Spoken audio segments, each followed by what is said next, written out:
ஆனால் இந்த கடந்த 5 ஆண்டுகளில் வந்து பெரிய அளவுக்கு வளர்ச்சி திட்டங்களை அந்த அளவுக்கு இந்த மாவட்டங்களை வந்து பெருசாக ஏற்படுத்தலைங்கிறது அந்த பகுதி மக்களுடைய ஒரு வருத்தமாக இருக்குது. பிரச்சனை வந்து இது எல்லாத்து வாயிலையும் கள்ளக்குறிச்சின்னு வாயில் வந்தது எதிர்க்கான்னு கேட்டிங்கன்னா இந்த கள்ளச்சாராய சாவுனால. தமிழ்நாட்டில் எத்தனையோ சாவுகள் நடந்தாலும் கள்ளச்சாராய சாவு தான் புனித சாவுங்கிற அளவுக்கு திமுக அரசாங்கம் வந்து அதை பண்ணுனாங்க. ஏன்னா இப்போ கள்ளச்சாராயம் குடிச்சிட்டு சாத்திங்கன்னா 10 லட்சம் ரூபாய். தேவையில்லாமல் இப்படி பண்ணிட்டு இருக்காருன்னு ஒரு பையன் வந்து அம்மா கிட்ட சொல்கிறான், அப்பனை போய் கள்ளச்சாராயம் குடிச்சிட்டு சாவ சொல்லி. ஏன்னா 10 லட்ச ரூபா அரசாங்கத்திலேருந்து வரும், குடும்பம் நல்லா இருக்கும். ஒரு கேள்வி வருது சார், 10 லட்சம் கொடுத்து சமாளிச்சுட்டாங்கும் போது மக்கள் அவங்களுக்கு ஓட்டு போறதுக்கு ஒரு வாய்ப்பு இருக்குங்கிற ஒரு கேள்வி. ஆமா, இது நீங்க இந்த தொகுதியில வந்து போன தடவை எம்பி தேர்தலில் திமுக ஜெயிக்குதே.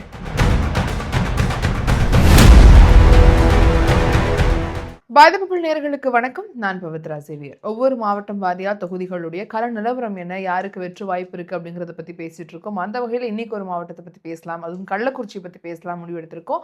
நம்ம கூட இதை பத்தி பேசுறதுக்காக நந்தகுமார் சார் இருக்காரு. அவர்கிட்ட பேசுறதுக்கு நிறைய விஷயங்கள் இருக்கு. அதற்கு முன்னாடி நீங்க வீடியோவை சப்ஸ்கிரைப் பண்ணாம பார்த்துட்டு இருக்கீங்க அப்படின்னா பாதிப்புல சப்ஸ்கிரைப் பண்ணுங்க. நாங்க சொல்லக்கூடிய விஷயங்கள், இந்த கருத்துக்கள் உங்களுக்கு எந்த அளவுக்கு உடன்பாடு இருக்கு, நீங்க எந்த அளவுக்கு மாற்று கருத்தை கொடுக்குறீங்க அப்படிங்கறதெல்லாம் கமெண்ட் செக்ஷன்ல எங்க கிட்ட தெரிவிங்க. வாங்க சார்ட்ட பேசலாம். வணக்கம் சார். வணக்கம் பவித்ரா சார். இப்போ கள்ளக்குறிச்சி மாவட்டத்தில் யாருக்கு அதிகமான வெற்றி வாய்ப்பு அப்படிங்கிறது இருக்கு? கூட்டணி கட்சிகளுடைய பிரச்சனைகள் இங்கேயும் எதிரொலிக்குமா? இதற்கு முந்தைய தேர்தலில் என்ன மாதிரியான முடிவுகள் சொல்லுது? நமக்கு இப்போ களம் எப்படி இருக்கு? இது கள்ளக்குறிச்சி மாவட்டம்ங்கிறது வந்து போன தடவை அதிமுக ஆட்சியில் தான் உருவாக்கப்பட்ட மாவட்டம். இது எடப்பாடியார் அவர்களுடைய ஆட்சியில் உருவாக்கப்பட்ட மாவட்டம். இதில் 4 தொகுதிகள் இருக்கு. உளுந்தூர்பேட்டை, ரிஷிவந்தியம், சங்கராபுரம், கள்ளக்குறிச்சி தனி தொகுதி. இது 4 தொகுதியில் வந்து திமுக 3 தொகுதியை அவங்க கைவசம் வச்சிருக்காங்க. உளுந்தூர்பேட்டை, ரிஷிவந்தியம், சங்கராபுரம். கள்ளக்குறிச்சி தனி தொகுதி வந்து அதிமுக வசம் இருக்கு. 2021 திமுகவும் அதிமுகவும் உளுந்தூர்பேட்டை, ரிஷிவந்தியம் இந்த 2 தொகுதியில் நேரடியாக ஃபைட் பண்ணாங்க. காங்கிரஸும் அதிமுகவும் கள்ளக்குறிச்சி தனி தொகுதியில் போட்டி போட்டாங்க. திமுகவும் பாமகவும் சங்கராபுரத்தில் போட்டி போட்டாங்க. இந்த தடவை 2026 பொறுத்த வரைக்கும் உளுந்தூர்பேட்டை, சங்கராபுரத்தில் திமுகவும் அதிமுகவும் இந்த 2 தொகுதியில், அந்த ரிஷிவந்தியம் வந்து இப்போ பாமகவுக்கு போயிருக்கு, சங்கராபுரம் வந்து இப்போ அதிமுக வந்து போட்டி போடுறாங்க. இந்த ஒரு மாறுதல் இருக்கு. போன தடவை காங்கிரஸும் அதிமுகவும் போட்டி போட்ட கள்ளக்குறிச்சி தனி தொகுதியில் இந்த தடவை விசிகாவுக்கு கொடுத்துருக்காங்க. விசிகாவும் அதிமுகவும் கள்ளக்குறிச்சி தனி தொகுதியில் போட்டி போடுறாங்க. திமுகவும் பாமகவும் நான் ஏற்கனவே சொன்ன மாதிரி ஒரு தொகுதி ரிஷிவந்தியத்தில் போட்டி போடுறாங்க. இப்போ எஸ்ஐஆரை பார்த்தோம்னாக்கா போன தடவை வந்து ஒரு 11,20,000, இந்த தடவை சற்று ஏறக்குறைய 11,05,000 சில்லற. டிஃப்ரென்ஸ் வந்து பார்த்தீங்கன்னா 14,09,000 பக்கமாக இருக்குது. சதவீதத்தில் பார்த்தீங்கன்னா ரொம்ப கம்மி, 1.3%. பெரிய மாறுதல் ஏற்பட. ஆமாம். போல் பர்சன்டேஜ் வந்து பார்த்தீங்கன்னா போன தடவை 2021 80.1% வந்து இது வாக்குப்பதிவு நடந்த ஒரு மாவட்டம் இது. ஸோ இதில் வந்து நம்ம குறிப்பாக கவனிக்க வேண்டியது என்னன்னு கேட்டிங்கனாக்கா, இந்த மாவட்டம் நான் ஏற்கனவே சொன்னேன் புதுசாக உண்டு பண்ணப்பட்ட மாவட்டம். ஆனால் இந்த கடந்த 5 ஆண்டுகளில் வந்து பெரிய அளவுக்கு வளர்ச்சி திட்டங்களை அந்த அளவுக்கு இந்த மாவட்டங்களை வந்து பெருசாக ஏற்படுத்தலைங்கிறது அந்த பகுதி மக்களினுடைய ஒரு வருத்தமாக இருக்குது. புது மாவட்டமாக கொடுத்தாலும் அதற்கான வளர்ச்சிகள் இல்லை, பெரிய இண்டஸ்ட்ரீஸ் வரல. இப்போ அதே மாதிரி பெரிய டெவலப்மெண்ட் இல்லை. இப்போ தான் சமீபமாக ஒரு காலனி கம்பெனி அங்கே ஆரம்பிக்க போகிறதா ஒரு அறிவிப்பு வந்திருக்கு. அது எப்போ வரப்போகுதுன்னு தெரியல. இந்த மாவட்டத்தில் ஒரு பெரிய பிரச்சனை வந்து இது எல்லாத்து வாயிலையும் கள்ளக்குறிச்சின்னு வாயில் வந்தது எதிர்க்கான்னு கேட்டிங்கன்னா இந்த கள்ளச்சாராய சாவுனால. மதுராந்தகத்தில் நடந்து 1 வருஷம் கூட முடியாமல் 10-11 மாதத்துக்குள்ளாரே கள்ளக்குறிச்சியில் திருப்பி கள்ளச்சாராய சாவு 6 பேர் பக்கமாக இறந்தாங்க. அதை வந்து மாவட்ட நிர்வாகமே மூடி மறைக்கிறதுக்கு பார்த்தாங்க. அதை அவங்க முன்னாடியே ஒரு எச்சரிக்கை கொடுத்துருந்தாங்கன்னா இவ்வளவு பெரிய அந்த சாவை வந்து தவிர்த்துருக்கலாம். ஸோ அதெல்லாம் இல்லாமல் போயிட்டு அதை எதையோ ஒன்று செய்ய போய் எதையோ ஒன்று நடந்த கதையாக 66 உயிர்களை பலி கொடுத்தோம். இது வந்து அந்த மாவட்டத்துக்கு ஒரு பெரிய கரும்புள்ளி இது. ஆனால் வந்து அப்போ வந்து இந்த தமிழ்நாட்டில் எத்தனையோ சாவுகள் நடந்தாலும் கள்ளச்சாராய சாவு தான் புனித சாவுங்கிற அளவுக்கு திமுக அரசாங்கம் வந்து அதை பண்ணுனாங்க. ஏன்னா இப்போ கள்ளச்சாராயம் குடிச்சிட்டு சாத்திங்கன்னா 10 லட்சம் ரூபாய். மற்ற நீங்கள் பணியில் இருக்கும்போது ஒரு லைன்மேனோ ஒரு வேற யாரோ வந்து அரசாங்க ஊழியர்களோ வேற எங்கேயோ பார்த்து செத்தாலாம் கிடையாது. ஆனால் நீங்கள் ஒரு கள்ளச்சாராயம் குடிச்சிட்டு சேர்த்தீங்கன்னா 10 லட்சம் ரூபாய். அது யார் கொண்டாந்து கொடுப்பாங்கன்னா ஓடோடி துணை முதலமைச்சர் கொண்டே கொடுத்துருவார்.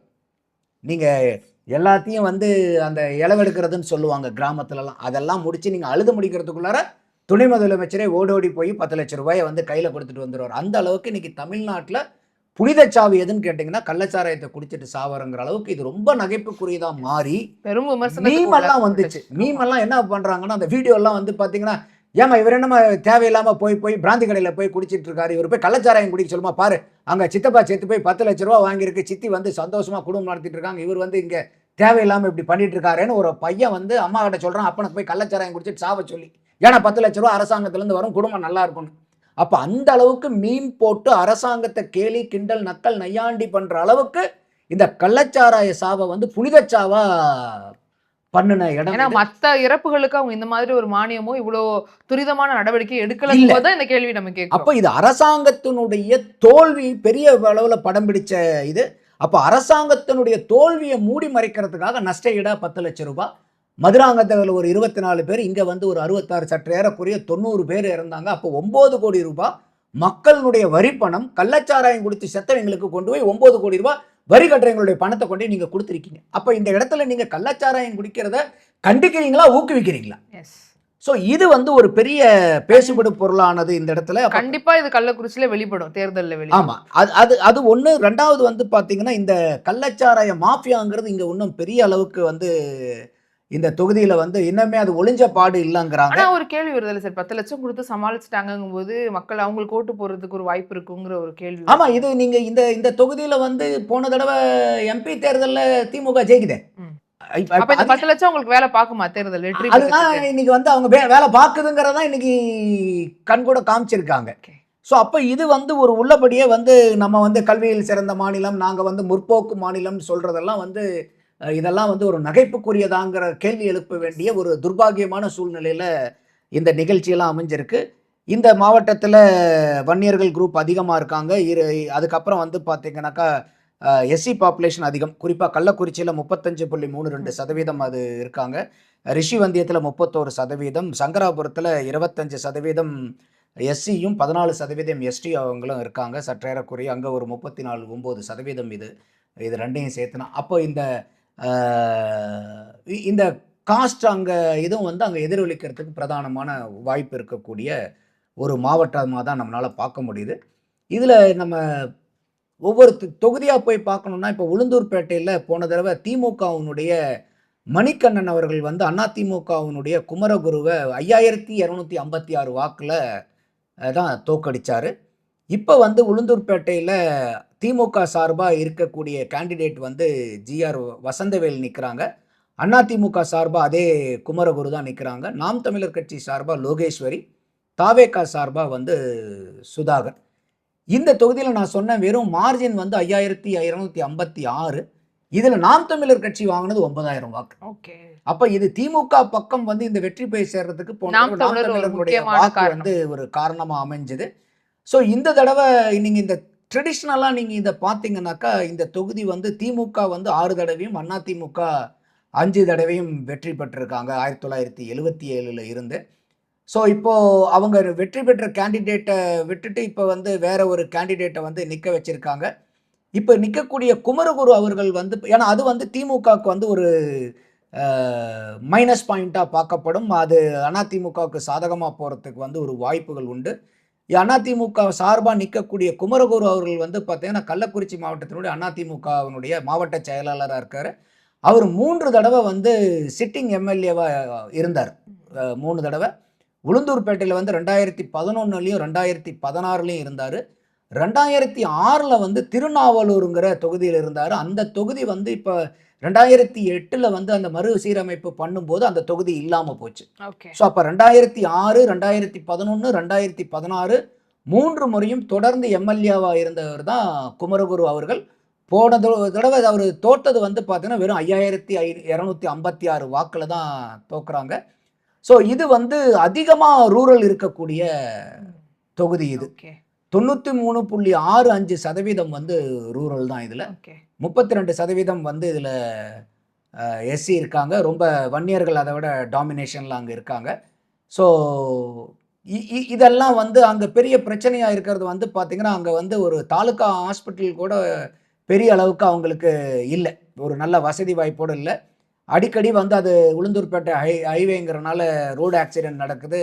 எமர்ஜென்சி கேர் வந்து அங்கே தாலுகா ஹாஸ்பிட்டலில் பெரிய அளவுக்கு இல்லைங்கிற ஒரு இது நிற்கிறாங்க. ஸோ அப்போ இந்த தொகுதியை பார்க்கும்போது அதிமுகவினுடைய திமுகவுக்கும் ஈக்குவல் ஃபைட்டாக இருக்குது. ஆனால் கேண்டிடேட்டுன்னு பார்க்கும்போது அந்த குமரகுரு அவர்கள் வந்து அதிமுகவினுடைய கேண்டிடேட்டுக்கு அந்த தொகுதியிலே வந்து தொடர்ந்து 3 முறை அவர் இருந்திருக்கிறனால ஒரு எட்ஜ் வந்து அதிமுகவுக்கு இந்த தொகுதியில் இருக்கிறதா நம்மளால பார்க்க முடியுது. திமுக கைவசம் இருக்கிறது அதிமுகவுக்கும் நல்ல ஃபைட் கொடுக்கறதுக்கு ஏதுவான வாய்ப்பு இருக்கு.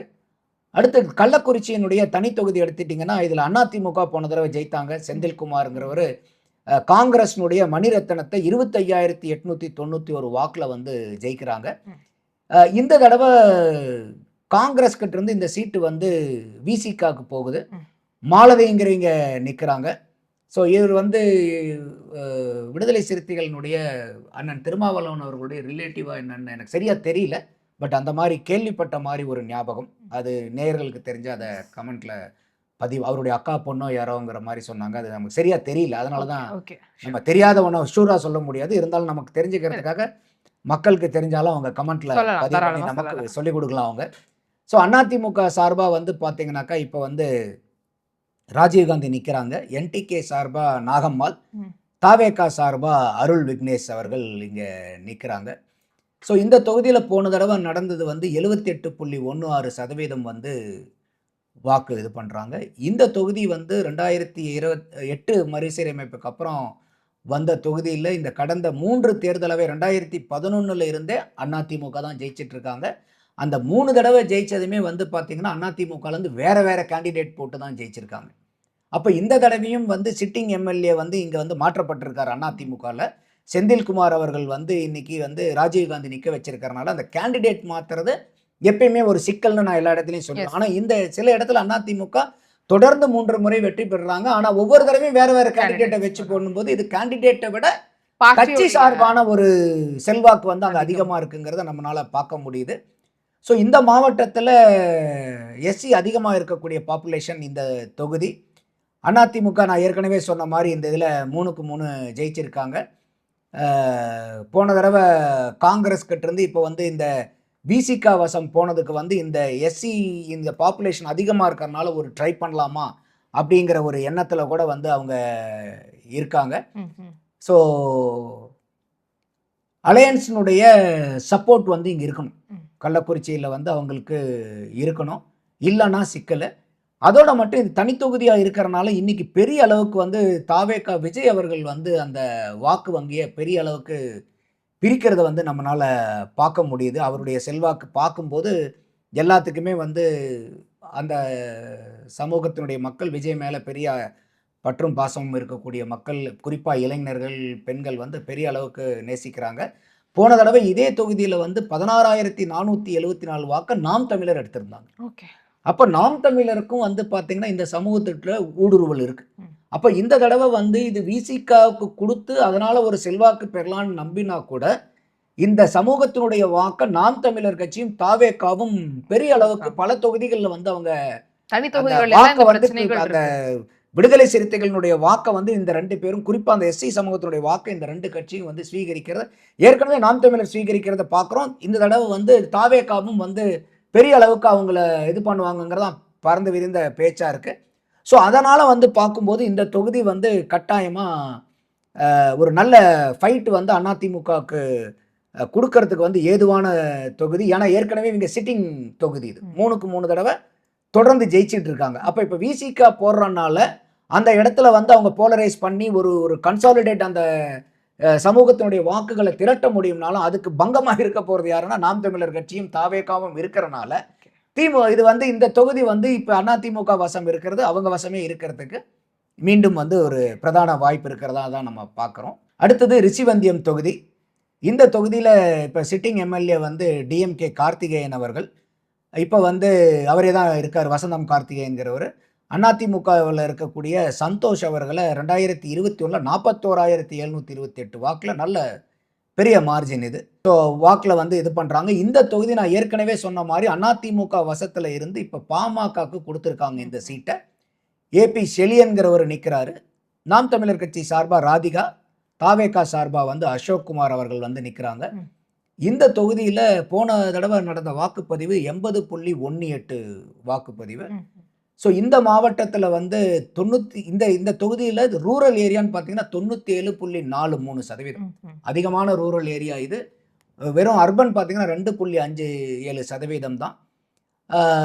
இதுலேயும் வந்து பார்த்தீங்கன்னா அதிமுக வந்து 1991 அவங்க ஜெயிச்சாங்க 35 வருஷத்துக்கு அப்புறம். அதுக்கப்புறம் வந்து பார்த்தீங்கன்னாக்கா தமிழ் மாநில காங்கிரஸ் வந்து 1996 2001 ஜெயிக்குது. திமுக வந்து 2006, 16, 21. 2011 அதிமுக கூட்டணியில் விஜயகாந்த் அவர்கள் நின்று ஜெயிச்ச தொகுதி இது.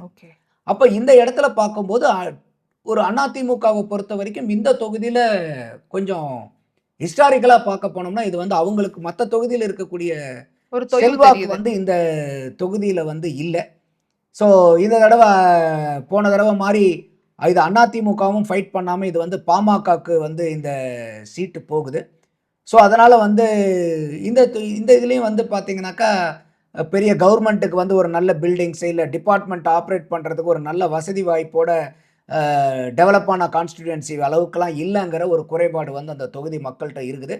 இருந்தாலும் வந்து பார்த்தீங்கன்னா நம்மளுடைய அந்த மார்ஜின் போன தடவை எடுத்த மார்ஜின் வந்து 41,728ங்கிறது பெரிய ஹை மார்ஜின். இது வந்து நாம் தமிழர் கட்சி இல்லை தாவேகா பிரிச்சா கூட இந்த மார்ஜினை வந்து எடுத்துட்டு போகிற அளவுக்கு இருக்குமா? அதே மாதிரி வந்து ஒரு அதிமுகவினுடைய ஸ்ட்ராங் ஹோல்டும் இல்லாதனால இந்த தொகுதி ஒரு பிரதானமாக திமுகவுக்கு ஒரு வெற்றி வாய்ப்பு இருக்கக்கூடிய தொகுதியாக தான் நமக்கு படுது. இது கடைசியாக இந்த மாவட்டத்தில் இருக்கிறது வந்து சங்கராபுரம். இங்கே வந்து திமுகவினுடைய உதயசூரியன் அவர்கள் வந்து பாட்டாளி மக்கள் கட்சியினுடைய டாக்டர் ராஜாவை 45,963 வாக்கு வித்தியாசத்தில் போன தடவை ஜெயிச்சாரு. இந்த தடவை திமுகவிலிருந்து டாக்டரில் உதயசூரியன் தான் நிற்கிறாரு. பாமகலேருந்து இப்போ அதிமுக வந்து இதை ஃபைட் பண்ணுறாங்க. ராகேஷ்ங்கிறவர் நிற்கிறாரு. நாம் தமிழர் கட்சி சார்பாக ரமேஷ், தாவேகா சார்பாக ஜெகதீஷன் நிற்கிறாங்க. ஸோ இந்த தொகுதி வந்து போன தடவை 80.36% வாக்குப்பதிவு நடந்தது. இதில் போன தடவை பாட்டாளி மக்கள் கட்சி வந்து ஒரு 35% அவங்க எடுத்திருந்தாங்க. இந்த தொகுதியில் நான் ஏற்கனவே சொன்ன மாதிரி எஸ்சி எஸ்டி ரெண்டையும் சேர்த்திங்கன்னா சற்றேறக்குறைய 39 to 40% அவங்க இருக்காங்க. எஸ்டி அதிகமாக இருக்கக்கூடிய ஒன் ஆஃப் த மலை தொகுதி இல்லாத தரையில் இருக்கக்கூடிய தொகுதிகளில் இந்த ஒரு தொகுதி வந்து அதிகம். ஸோ உதயசூரியன் அவர்களுக்கும் அவங்க கெட்ட பேர் என்னன்னா இந்த மாதிரி இந்த கள்ளச்சாராயத்தினால பெரிய அளவுக்கு வந்து அவருக்கு வந்து கெட்ட பேர் இருந்துச்சு. அந்த தொகுதியில் அதாவது ரிஷிவந்தியம், சங்கராபுரம் ரெண்டுமே அந்த வந்து அந்த கள்ளச்சாராயம் நடந்த வந்து அந்த கருணாபுரம்னு சொல்கிறாங்க. அது இந்த 2 தொகுதிக்குள்ளாரையுமே அந்த இடம் வருது. ஸோ அதனால் அந்த 2 ரிஷிவந்தியம் அண்ட் சங்கராபுரம் அந்த இடத்துல வந்து பார்த்தீங்கன்னாக்கா இப்போ ரெண்டுமே சிட்டிங் வந்து டிஎம்கே எம்எல்ஏக்கள் இருக்கனால அந்த ஒரு கெட்ட பேர் அவங்களுக்கு இருக்குது.